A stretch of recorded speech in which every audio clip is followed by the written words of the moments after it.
次の雑誌も3人のグラビアで売り切れ必至よね。 Oh, come on, as if Precure would ever do something like that. Nah, they'd just make body pillows for the villains.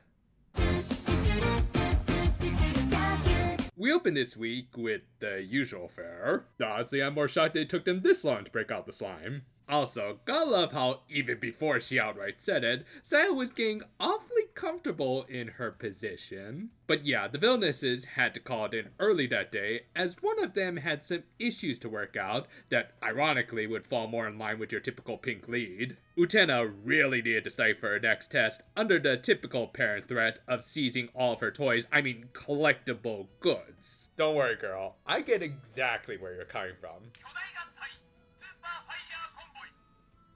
I spent a lot of good money on this, and it was worth every penny. However, the very thing that was interfering with her studies wasn't taking breaks either, as Haruka got the bright idea to try and bait out Beze with a very obvious trap. Utena of course didn't want to fight, but was forced into it when Venalita threatened to expose her porn collection to her mom, which yeah, more than the villainous stuff, I'm pretty sure that's what's been interfering with her studies, girl. Regardless, Utena did at least make quick and efficient work of her enemy with some scissors that led to some very convenient censorship, though we're still not going to take too many risks with YouTube coming down on our asses. Oh, okay.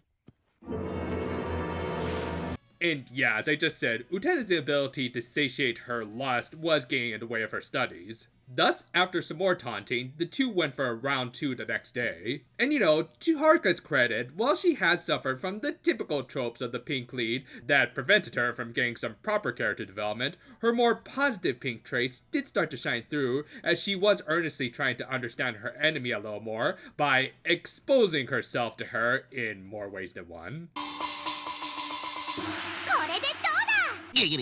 I mean, it did at least prove to be effective, as it did make Utena weak from a fangasm, both through seeing her precious idol in pretty much her birthday suit, and through her cute determination. As a result, I guess you could say it led to her first real L against the Tresmagia. Honestly, I think Haruka just kinda deserved it just for her guts, and starting to develop a proper character, which we got to see, along with Sayo just straight up becoming darkness at this point.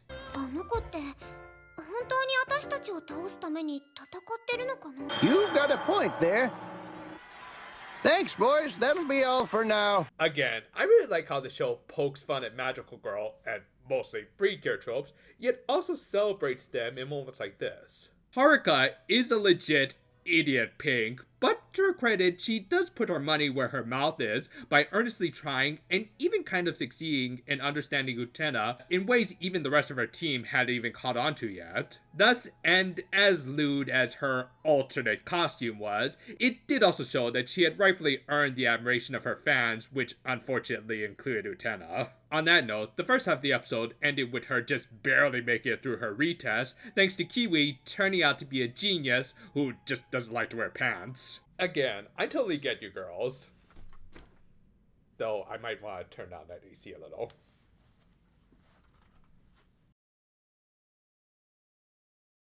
The second half of the episode focused on some more Karuko being the slightly toxic sulfur of her team. This included getting into a diss-off with Kiwi.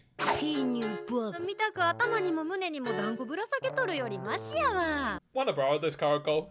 But yeah, it was clear that Karuko was rightfully kind of sus of them, though she also might have been a little envious of Kiwi and Utena's relationship, even though she did have her own friends. This is also where we were finally introduced to the Tresmagia's mascot character, Vat, who was appropriately a palette swap of Venalita, or the other way around if we weren't following Utena as our main character. Though ironically, the good mascot character had the actual Cube color scheme. I'm using it as a proper reference and not just as a joke.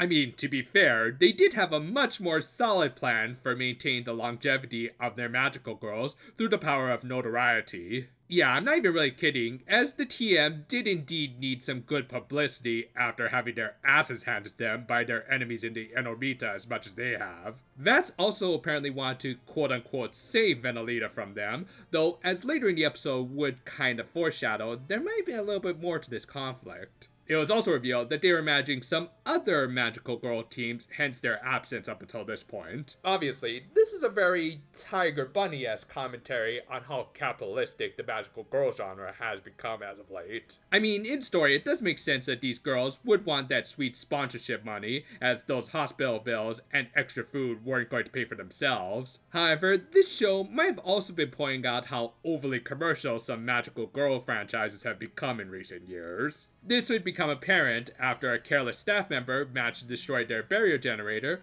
forcing the Tresmagia into another fight with Utena and Kiwi. The two baddies managed to get the upper hand thanks to a clever combo of turning Kiwi's grenades into kamikaze bugs. This forced Karako to focus on making a continuous dome shield to protect them, even though she wanted to go on the offensive.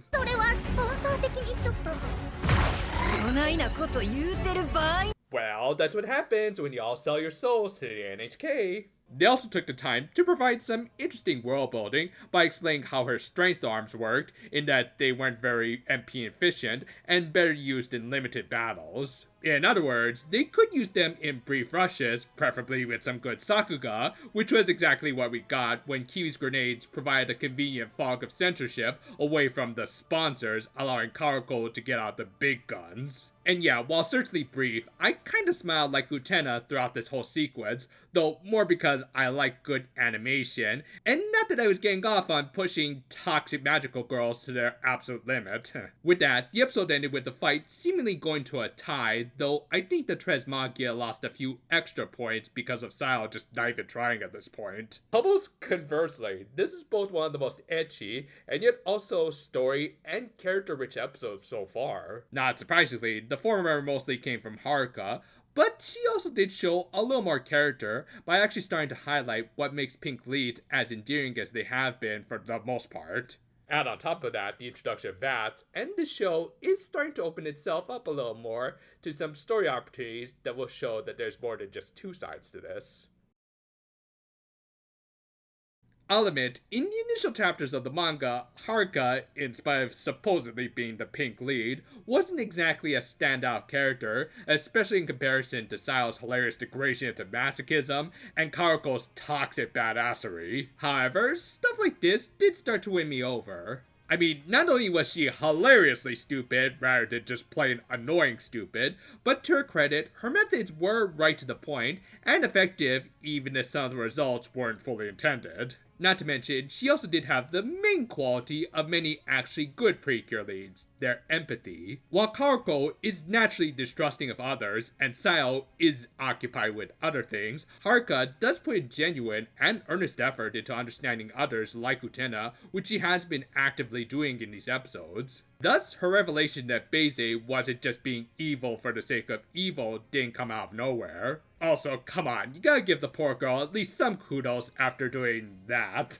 Meanwhile, with the second half, and while technically a Karako spotlight, it did act as a very significant world-building story between introducing VATS and their conflict with Venalita, with the latter hinting that, ironically, their battle might not be as black and white as it seemed. The merchandising commentary, while a little on the nose, also did help to justify why the Tresmagia needed to maintain their squeaky clean image, even though it was also clearly holding them back from reaching their full potential. Again, very accurate commentary. But yeah, when Karako was just able to let loose, it did lead to one of the most badass moments in the show so far, which also further highlight how much Utena's alter ego was starting to take her over. And overall, this is just a great episode, with some of the most laughs I've had so far, thanks to Haruka's pasties, and some engaging world building for a much bigger plot to come, which, yeah, you can take both ways. If you haven't seen it yet, maybe check out our overview for Ultimate Precure if you want to see what actual executive mailing looks like. Yeah, it really goes to show how different these two adult magical girl shows turned out when one didn't have to bow down to several corporate overlords. Now, of course, I'm not saying any cures of any age should be putting on pasties,